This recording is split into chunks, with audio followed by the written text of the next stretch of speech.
And hello again from WJ Live, powered by the Western Journal. I'm Josh Manning, Deputy Managing Editor for Assignment at the Western Journal. Joining me on the show today, we have Tara Snyder, Assignment Editor, and contributing author, Cameron Arcand. And I often have a fun way to introduce Cameron, and I really just didn't think of... Oh, I do. Cameron, so what we're going to be talking about today, Tara has interesting inside information, new information on that school shooting that got so much attention yesterday. We're going to be talking about the parents, arguably what their excuse for it is, and how conservatives responded to the shooting and may have actually responded a little bit in the wrong way. That's going to be from Tara. Cameron, you trained for a long time as a taxidermist and are licensed in the state of Virginia. And there is an interesting gubernatorial race going on in the state of Virginia right now. And former head of the DNC, Terry McAuliffe, is there. And he had some interesting things to say about Joe Biden and how Biden's policies and reputation are impacting Democrats in general. But first off, big stuff. New jobs numbers in. We're going to end the week talking about job numbers. And don't think this is super dry. This is actually a lot more interesting than you might imagine. And it started off on CNBC. We have some video that we're going to roll for you here in just a second of CNBC hosts and anchors responding to really devastating new job numbers coming in from the Biden administration, coming into the Biden administration. Essentially, what happened was Steve Leisman, or Leisman, not sure how to pronounce it. He was live on air when the jobs report came in, and he began interpreting it on air. And I warned Russ and the guys in the booth that I was going to ask them to pause off and on through the video, but I want to run the first part of the video if they've got that queued up right now. Let's run the first part. Whoa. I see 194,000. That is real low. Consensus of 500,000. August was revised up a bit, so 366,000. Let me go to the jobless. So let me pause you there for just a second, and then we'll run the whole thing out. As you can see, he was very disturbed by the 194, and that 194 is 194,000 new jobs reported over the last month. That was a massive, massive miss. As he followed up and said, that's real low. Let me go to the jobless rate. Wow, big decline, 4.8%. They were expecting 5.1. Then they go on to break it down and talk about where jobs retreated from. And we're going to roll the rest of the clip, and then we want to talk with you about where those jobs left and see if we can tease out why they left. I think there's a pretty good explanation for that. Roll it. 194. Whoa. I see 194,000. That is real low. Consensus of 500,000. August was revised up a bit, so 366,000. Let me go to the jobless rate. Wow, big decline, 4.8%. 5.1 was expected. Let me go to the B1 table and see if I can find where the jobs were. And I think in this case, where the jobs weren't is what we're trying to figure out. It was definitely a weaker number than expected. With, I think, the factors that were enumerated just before we went into the number being responsible here. You still have the COVID issues. Let me see now. I've got 194 overall. Private is 317. It means there was a big decline in the government here. I'm going to go right down to that as we're talking to find the government area here. Government minus 123 with a big decline in local government education. So I guess you had the addition in August, came off in September. That leisure and hospitality, 74,000. That's not the kind of numbers we need from that sector to drive the employment that we need. I'm going to see if I can find retail here. Well, just want to real quick. Yeah, nothing really going on in leisure and hospitality. Declines in nursing. Where else do we have any declines? Not any big declines here. Just not, Becky, the numbers that you need to make this put people back to work right now. September now coming in weaker than August, which was revised higher. And I think that's the big number. That's the big story here. So Mediaite's coverage of that clip and the response ended with this graph. It's the second consecutive months the network has expressed shock at employment reports falling short of expectations. The economy added 235,000 jobs in August, a third of the anticipated 720,000. Tara, are you at all surprised that we're not, for some reason, there still seem to be a ton of unemployed people in America? I'm not surprised at all. I think that when COVID happened, that really changed people's perception of what they actually needed to do just going forward. People got really comfortable being at home. People got comfortable working from home. And I think people are just starting to realize that they're going to do what they want. Especially when you consider the vaccine mandates and all of these other issues, you have huge swaths of people leaving the workforce. And so I think at this point, there's so many different issues playing at hand here that it's almost a little bit difficult to really pinpoint what exactly it is that is driving people out of the workforce. Because again, we've seen reports that say people are more financially stable after the COVID-19 pandemic rather than less financially stable. And so there's just all of these little tiny factors and details and so many issues that the Biden administration has caused, along with just COVID-19 in general, that I think it really makes it difficult to analyze. But I think from my own perspective is I would assume that people would want to get back to work, because after everyone's shut down and away from COVID-19, I just don't see how it's healthy for everyone to be shut up in their homes for a year and a half. So I agree. Mediaite reported that economists attributed the lack of hiring at least partially to sustained COVID-19 mania, as you said, particularly in education, where unemployment declined 144,000 by 144,000 among local governments and 17,000 among state governments. The shortfall may be related to recent reports of difficulty in hiring for certain positions, such as bus drivers, food service workers, or substitute teachers, often lower wage and part-time positions. Cameron, I read that and it sounds to me like, gosh, they're losing jobs in areas where, I don't know, they have vaccine requirements. Yeah, I'll say that too. And another thing that's important to note is the reason why the unemployment rate is down is because the labor force participation rate, I think, declined around horrific.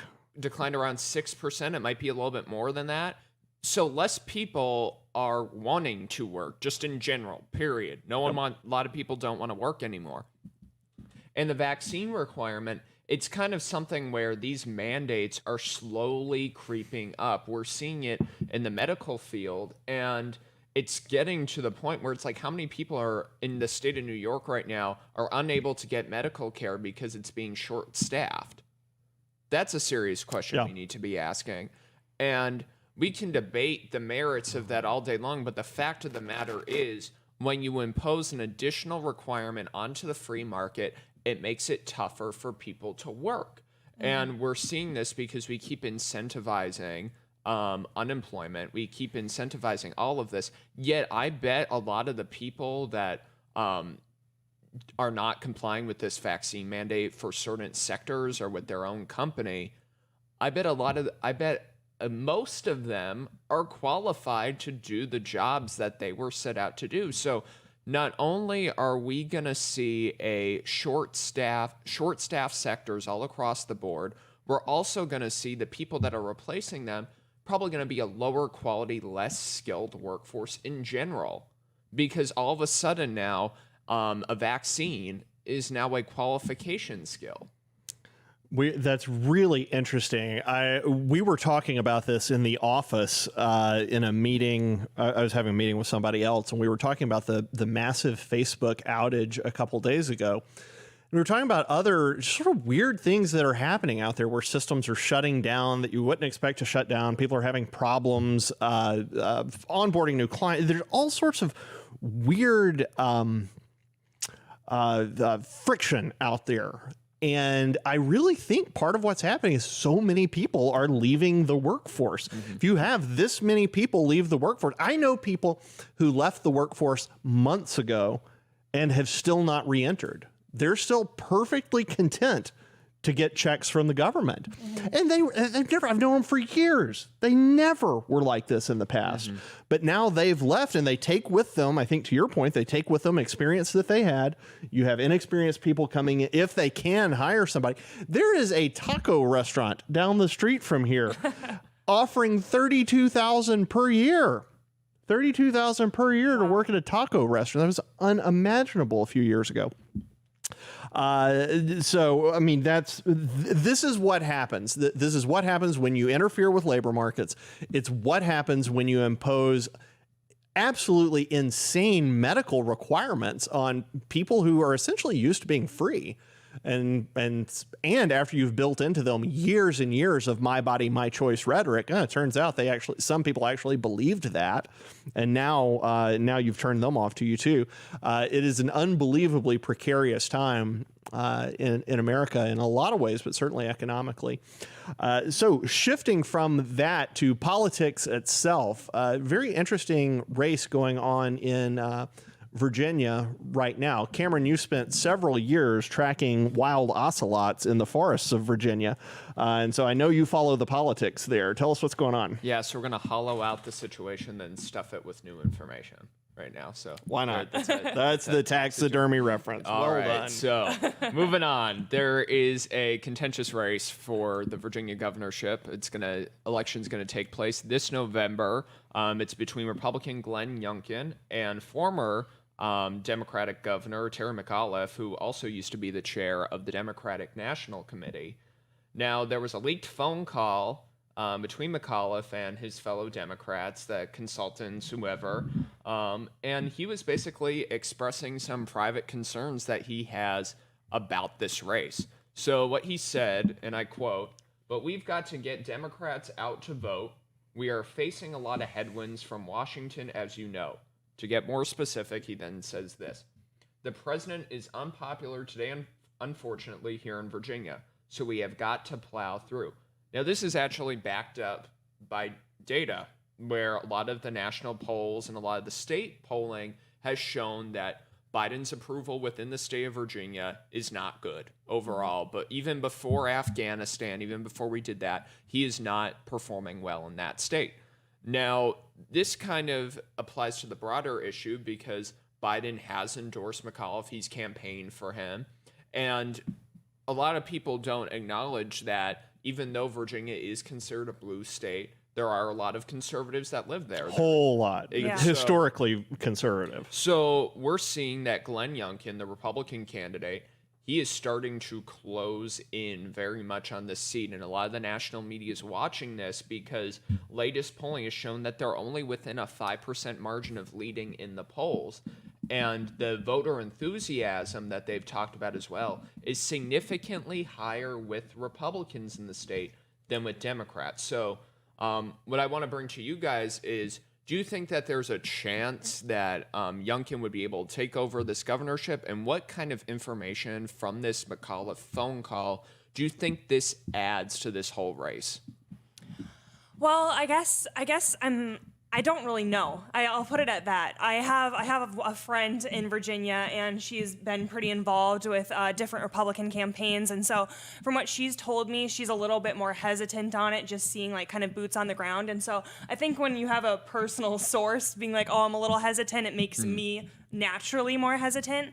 But just from a political level, I would really hope that there is a chance there, because I think people are starting to wake up. We've seen that Kamala Harris and Joe Biden have had the worst approval ratings in recent history, historically low, worse than Trump. And that's really bad considering you have an entire mainstream media network across the country willing to protect these people. Imagine if they didn't have that lift. Imagine if they didn't have that. And we just saw the clip that Josh played you guys earlier, and he said, whoa, like people can't hide their shock and surprise at how bad this is across the board. Yeah. And so it doesn't matter if you're one of the people who's looking at foreign policy and looking at what's going on in Afghanistan. It doesn't matter if you're looking at foreign affairs with Boris Johnson and all of that, or even the economics or taxes. every single issue that Biden has been on has been an absolute nightmare for their administration. So I'm hoping that those nightmares create, some shining star out in Virginia, and we see kind of a preview of the red wave I'm expecting for 2022. Because here's the thing, even if Youngkin does not win that race, if it is close, if it is kind of within that margin where it's like, hey, he could have had a shot if more voters turned out in this specific area, that is a really strong indicator of what might be to come in 2022. Yeah. So what I want to ask you, Josh, is what are you kind of thinking in this kind of broader implication of what could happen in the next year with the administration? And is that going to help Republicans at all levels of government, or is it going to hurt them? Well, that's a good question. You're talking about going into 2022? Yeah. That's a good question. Caleb Gina, one of our assignment editors, put a story together on this, and I think the title was something like McAuliffe: Biden stink is all over me. And that's not far. I mean, look, if you read in between the lines here, that's what you're getting. I mean, they are worried. I do not think the administration will be able to help itself. If they could help themselves, if they could kind of pull the reins back, surely they would have done it by now. The border, I'm not positive if I hear any actual liberals talking about how, the border's in good shape. Yeah.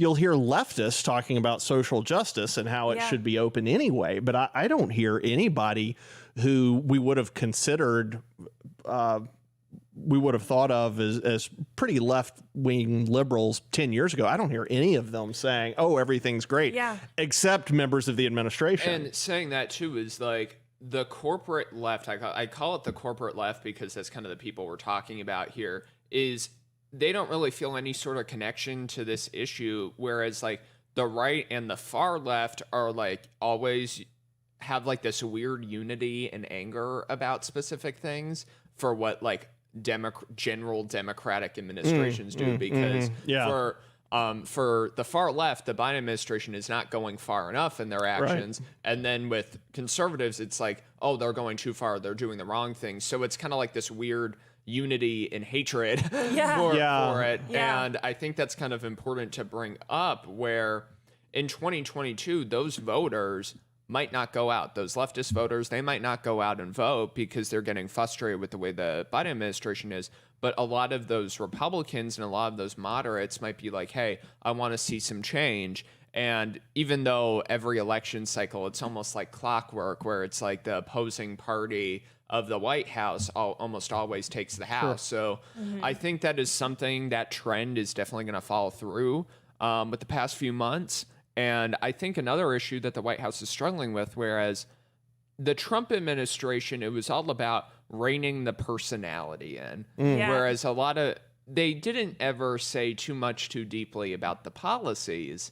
It was always about the person. And even, do you disagree? Because I'm curious. Just a tap, but keep going. Because I'm thinking, at least in terms of the media coverage. Agree 100%. In terms of the media coverage, I think there was. But Trump had hardly any control over that. Yeah. And so, whereas with the Biden administration, they totally ignore any sort of personal, like they're glossed over with all the numerous issues with Biden as a leader himself, but the policies speak for themselves. Yeah. And those are the results that are really frustrating people. Yeah. So where I was going to disagree with you a little bit is that essentially the Trump administration didn't have control over the media, so the media could make his personality the point. And that's part of how he got elected. Why wouldn't they do that? But you also had people like, H.R. McMaster, he was producing really good papers trying to bring the America's military into the 21st century and confront the issue of China. You had Larry Kudlow, who was, the guy truly knows economics and there was stuff going on. There was great stuff going on. Look at what happened with the federal bench. But of course, the media only focused on Trump, and they only focused on Trump at his worst.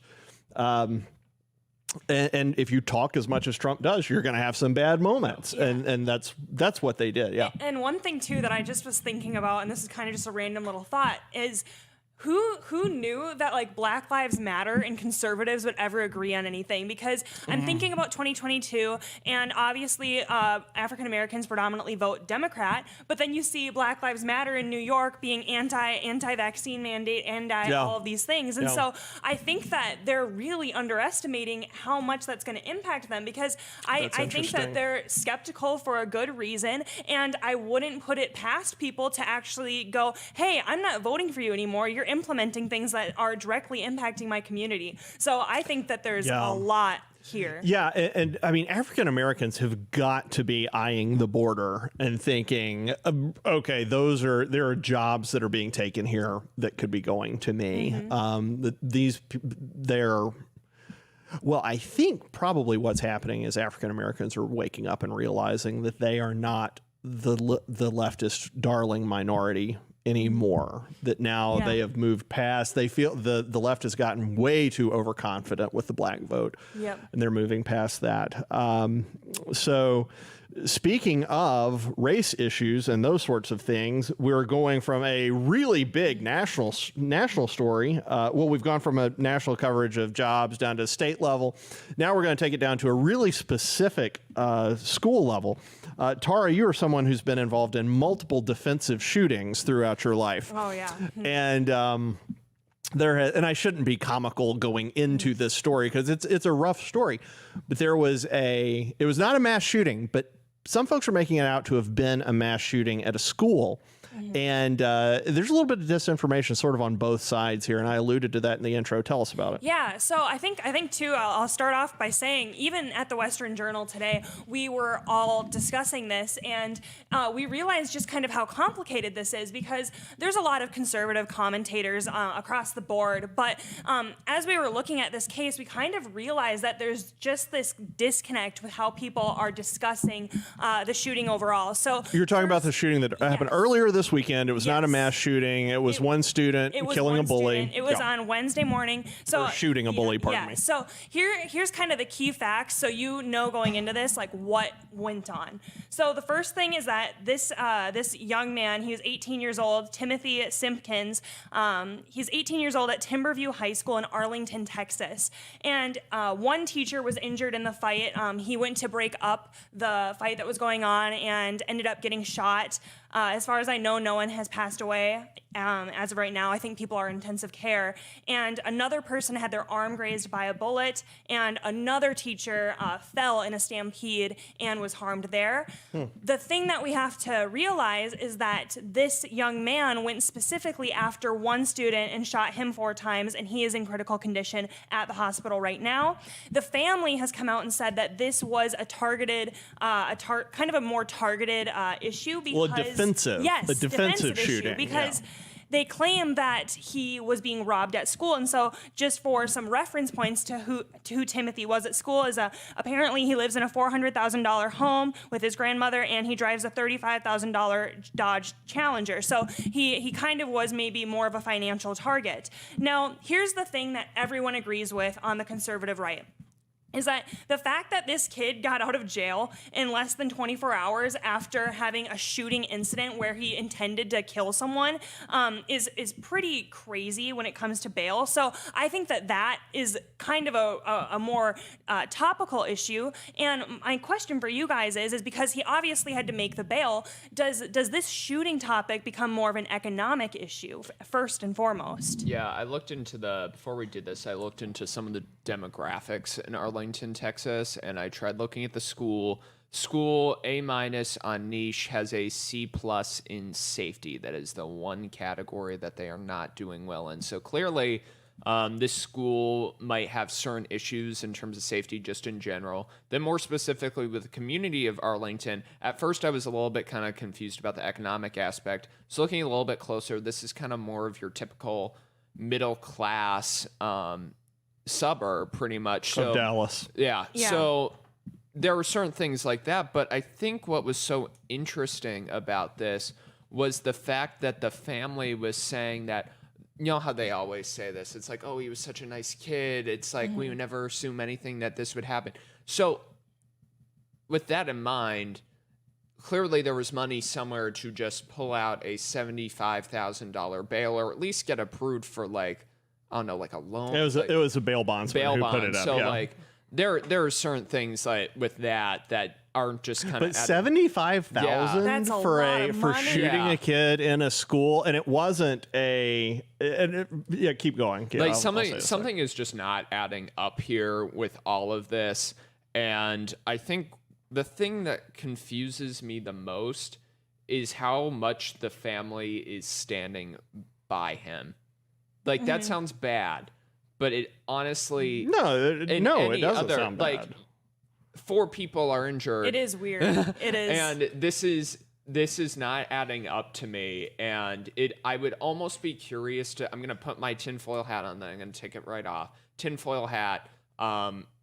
How much did the family know about this if this was gonna happen? If they had any clue about this, I'd be curious to know that. Tinfoil hat coming off with that in mind, but I'd be curious to see more future investigations, what more details come out about this, particularly with the bullying.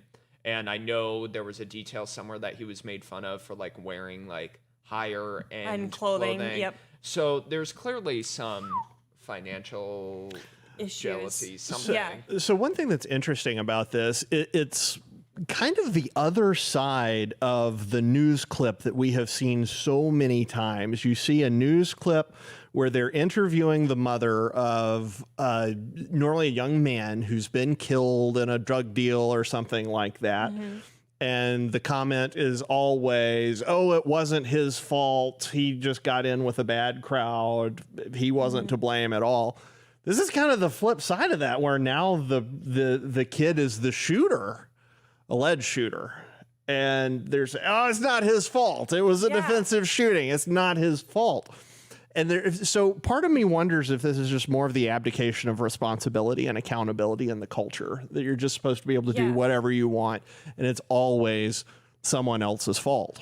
Yeah, and that's the thing. We've hit on some like really interesting topics here, but I think that this has been misreported in 2 ways, and one of the ways we've already talked about, but the first way is that this was not self-defense. He walked up to this kid who was supposedly bullying him, shot him in the back 4 times, and then ended up shooting a teacher and grazing someone with a bullet. This was a targeted shooting. And so we can't just say that this was self-defense, because in no right mind can you tell me that walking up to someone and shooting them is self-defense. It's not as if this kid was being attacked at the time. Yeah, this was minutes after, wasn't it? This was like minutes after, yeah. So there was a time period where there was time to cool off, there was nothing going on, like they had previously fought. This is not this self-defensive shooting, and the media is covering it like that. So that's kind of the fault of the mainstream media.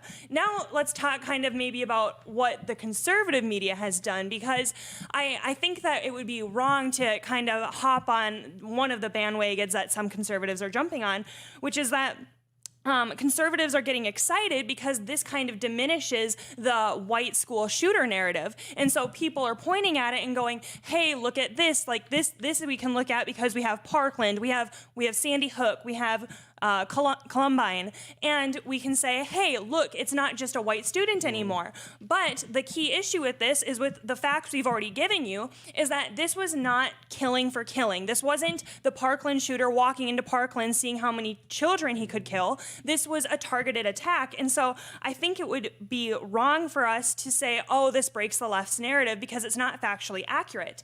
And off of that, we have to be careful in how we talk about these shootings, because every time there is a mass shooting, like Las Vegas, for example, that shooting, that gets rerouted into a new narrative on gun safety in America, whether or not people should be able to buy guns, whether or not guns should be allowed, and whether or not the Second Amendment should be allowed to stand. And so I think we have to be really, really careful here. And I know, Josh, you and I were talking about this earlier. Yeah, we were. I think one of the interesting things here, I think you're exactly right.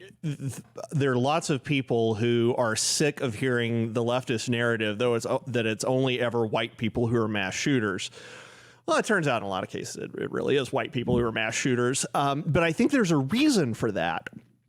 And the reason is really good for all of us to recognize. What has essentially happened in America is we have an enormous amount of wealth. We have an incredible amount of relative safety. Disease is more or less essentially beaten. There are still things we haven't figured out how to beat, like COVID for one thing, but it's not the enormous threat people thought it was. It is a big threat, but it's not that big. We haven't figured out how to deal with cancer yet. We haven't figured out diabetes, but we're unlocking these things, and more. There's not a lot to work toward or be afraid of. And what happens in that scenario, and then the other piece of it is that through secularism, we've seen faith deteriorate. And so what happens then is you have kids who are growing up who really don't have anything to fight for. They don't have anything to live for. They don't have any cause. And so being empty, they begin to be possessed by nihilism. And then they feel that life is nothing but pain. And then they want to inflict that pain on other people. I think that's why you actually see more white people doing this than you do black people, because whether or not it's true, there is a sense in the black community that equality has not been reached, and they are still fighting for that. They still have a reason to exist. Whereas postmodernism and post-Christianity has essentially hollowed out any reason that Americans have to exist, that white people have to exist in a lot of ways. And I think that's why you see more of these mass shooters coming from the white population than from other populations. You look like you're going to say something. Yeah, I'll say this too. It's a lot of young men, like regardless of race, like there is a very common age thing here. Yeah. And it's like, it kind of hurts my heart to kind of see the amount of like young men who are falling into this. And it's kind of hard to like trying to put together like what leads someone to make those kinds of decisions. Yeah. And I think you're onto the right point there, where it's like we fall into like materialism, we fall into all these different things. And this sounds bad. I do kind of blame like a little bit of kind of consumerism and blame a lot of the internet on that. I blame a lot of kind of social media and what we've done, and like kind of reading more about this very wealthy kid. Usually with situations like this, there is no like one easily good guy and one easily bad guy. Like there is a lot of problems in a lot of different aspects. It's always involving people who are troubled in many different ways. Yeah. So I think there is a lot of work to be done on that front. And I think whatever justified that it's okay to basically get revenge on someone in such a violent way is not adding up to me either. But yeah, right. And there is an amount of this that is psychological, if not psychiatric, in a whole lot of cases. But again, the nihilism that goes with essentially being told by the media and by the education establishment that, okay, you're white, so you're an aggressor, you're an invader, you hate indigenous peoples. We're talking about Columbus Day coming up and how people are going to be talking about Indigenous Peoples Day. When you're told that, when males are told that they're rapists just by virtue of the fact that they are male, and told that the assertion of male traits that actually can be very good and positive for society is actually toxic. Yeah, you end up with people not being able to figure out what in the world to do with their lives. They feel like they are the problem. They are not functional. Then that pain comes in. They don't know what to do with it. And without Christ, there's really no outlet for it. And so they decide to inflict the pain on others. And it is tragic. It is part of living in a secular sort of post-Christian world. And that is why at the end of the day, folks, politics won't solve this. The only thing that actually does solve the problems we're looking at is Christ. He is the only hope for any of this. And that's why, we want to work hard on the political front, and we want to expose the left and hold people accountable. But at the end of the day, prayer is probably the biggest thing that we can do. And on that note, we will wrap for this week. It's been another week of WJ Live. Thank you for sticking with us this week. We will be back next week. We're here every Monday, Wednesday, and Friday, 5 p.m. Eastern, 2 p.m. Pacific. We rotate hosts, as you know, so you're going to get a taste of different folks from the newsroom. We try to always bring you stuff that is going viral right now, or that we anticipate will go viral. If you're watching on YouTube, be sure to click the subscribe button. It's going to make sure you get, and then after you click it, click the bell. That's going to make sure you get notified when we go live. Also, Thank you for your support. We are so grateful for it. Thank you for your viewership, for your readership. If you feel led to support us in a more direct way, you can always go to westernjournal.com/join. That's westernjournal.com/join. We've got a couple ways for you to really partner with us in the fight against the left, in the fight to expose the truth, and the fight to advance conservative journalism and conservative media. A couple of ways you can do it there. There's one option, I think, where you get one of these cool equipping readers with the truth mugs, and on the other side it says WJ. And so if you feel led to do that, look, don't do it out of a sense of guilt or anything like that. Simply, if you feel led to, go in and support us, and we're grateful for you. For Tara, for Cameron, for Russ, Rachel, everybody back in the booth, it's been a good week. I'm Josh Manning. Thank you for sticking with us. We're going to see you again on Monday.